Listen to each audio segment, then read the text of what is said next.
ஹரி ஓம் குருவே சரணம். இப்போ நம்ம இறை வழிபாடு பண்றோம் இல்லையா, இப்ப சாமி கும்பிடுறோம் இல்லையா, அந்த தேவர்கள் இருக்கா இல்லையா, 30 முக்கோடி தேவர்கள் இந்த உலகத்துல இருக்காங்க.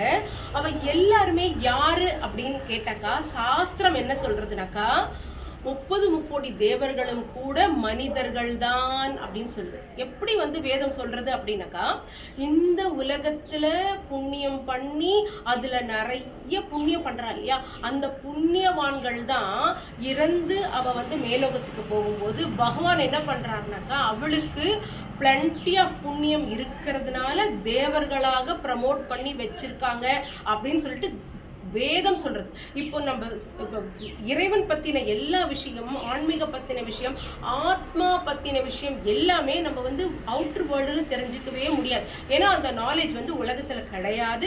இது ஒன்லி ஃபார் உபனிஷத், வேதம், சாஸ்திரம், அதுக்குள்ளதான் இருக்கு. அதனாலதான் நம்மளுக்கு சுவாமியை பத்தின கான்டாக்ட் தெரியலை. அதனால பகவான் என்ன சொல்றாருனாக்கா, அவ எல்லாருமே புண்ணியத்தின் பேர்ல தான் தேவர்களா இருக்கா. அவளுடைய பிளஸ்ஸிங்ஸ் இருந்தா தான் இந்த உலகத்துல இருக்க மனிதர்கள் சந்தோஷமா வாழ முடியும். எல்லா விதமான சௌபாகியங்கள், வெல்த், ஹெல்த் எல்லாம் கிடைக்கும். அதே போல நீங்க கொடுக்குற நெய்வேத்தியம், பூஜை, அக்னி பூஜை, அப்புறம் ஹோமம், அதெல்லாம் இருக்கு இல்லையா, அதுதான் தேவர்களை வாழ வைக்கும். அப்போ மனிதர்களுக்கும் தேவர்களுக்கும் இன்டர்லிங்க் பகவான் சேர்த்து வச்சிருக்காரு. அதனால நம்மள உயர்த்திக்கவும் முடியாது, தேவர்கள் அவர்களே உயர்த்திக்கவும் முடியாது. அப்ப ரெண்டு பேரோட கனெக்ஷன் வெரி வெரி இம்பார்ட்டன்ட். அதனால நம்ம செய்யக்கூடிய தேவ கர்மங்களை கரெக்டா செய்யணும். அப்பதான் பகவானோட பிளஸிங்ஸ் நமக்கு கிடைக்கும்.